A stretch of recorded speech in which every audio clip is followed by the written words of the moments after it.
Bismillahirrahmanirrahim. Assalamualaikum warahmatullahi wabarakatuh. Alhamdulillah wassalatu wassalamu ala rasulillah. Wala hawla wala quwwata illa billah. Amma ba'du. Kaum muslimin wal muslimat rahimani wa rahimakumullah ajma'in. Pada kesempatan yang baik ini, insyaallah kita akan melanjutkan pembahasan hadis Nabi Muhammad SAW dari kitab Bulughul Maram yang ditulis oleh Al-Hafidz Ibnu Hajar Al-Asqalani rahimahullah rahmatan wasi'atan. Masuk pada bab waktu-waktu sholat. Hadis yang ke-128, hadis dari Abdullah bin Amr radhiyallahu anhuma, bahwa Nabiullah bersabda, waktu zuhri idza zalat syamsu wa kana dil rajuli kadulihi ma lam yahdur al-asr, bahwa waktu zuhur adalah apabila matahari telah tergelincir dan bayangan seseorang seperti panjang dirinya selama belum tiba. Artinya selama belum waktu asar, ya, selama belum waktu asar. Jadi ketika waktu dikatakan waktu duhur, ketika sudah bayangan itu sudah condong ke sebelah barat, kalau di sini sebelah barat, kemudian sampai nanti bayangan itu sama, itu sudah yang terakhir, selama belum tiba asar. Kemudian waktu asar adalah wa waqtul asri malam tasfarra asy-syamsu. Waktu asar adalah selama matahari belum menguning. Ya, itu waktu asar. Wa waqtu sholatil maghrib malam yaghibis syafaq. Waktu salat maghrib adalah selama syafaq belum hilang. Artinya setelah tenggelam matahari sampai syafaq itu belum hilang, maka itu masih kategori waktu maghrib. Kemudian wa waktul isya, ya, wa waktul isya'i wa waktu sholatil isya'i ila nisfil laili al-awsat.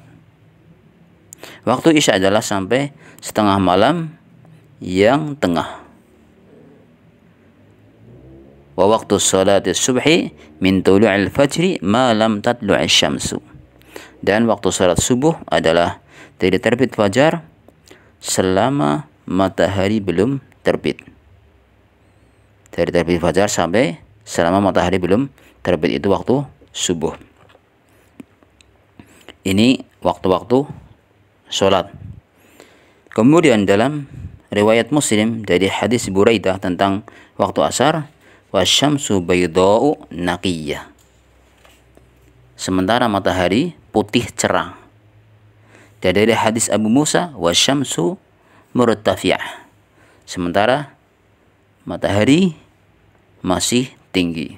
Itu waktu asar. Dari sampai kapan? Sampai tenggelam matahari.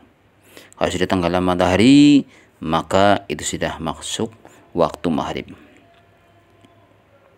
Kemudian hadis berikutnya, hadis yang ke-129 dari Abu Barzah Al-Aslami radhiyallahu an, beliau berkata, kana Rasulullah sallallahu alaihi wasallam yusalli al-'asr. Rasulullah sallallahu alaihi wasallam melaksanakan salat asar. Summa yarji'u ahaduna ila rahlihi fi aqsal Madinah wasyamsu hayyatun. Kemudian, ya, salah seorang dari kami pulang ke rumahnya di pinggir Madinah, sementara matahari masih putih bersinar cerah. Berarti masih waktu asar. Wa kana yastahibbu ayu akhir min isya. Beliau menyukai untuk mengakhirkan isya. Kemudian wa kana yakrahu an-nauma qablaha wal haditsa ba'daha. Dan Nabi SAW itu tidak suka, alias membenci orang yang tidur sebelum sholat Isya. Jadi sebelum sholat Isya harusnya jangan tidur. Ini sunnah Nabi SAW. Dan setelah Isya, Nabi SAW nggak suka untuk ngobrol-ngobrol yang nggak bermanfaat. Dan Nabi SAW wa yakrahu al-hadis, ya. Dan Nabi SAW membencinya. Wa kana yakrahu an-nauma qabla wal haditsa ba'da. Nabi SAW benci untuk tidur sebelum Isya dan ngobrol setelahnya.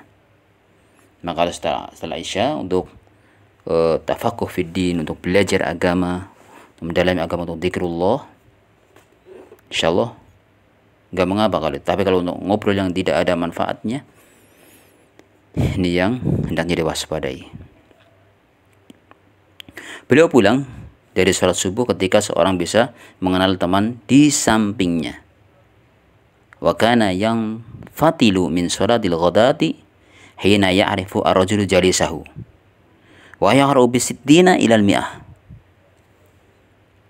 Beliau membaca 60 sampai 100 ayat.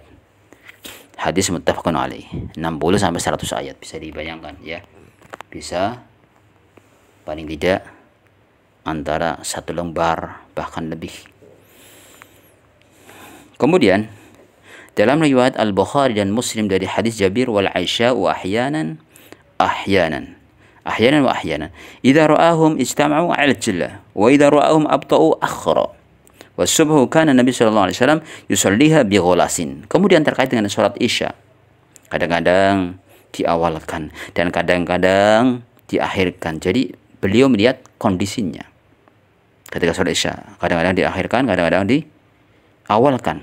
Apabila beliau melihat mereka telah berkumpul, artinya jamaahnya sudah kumpul, maka beliau menyegerakan.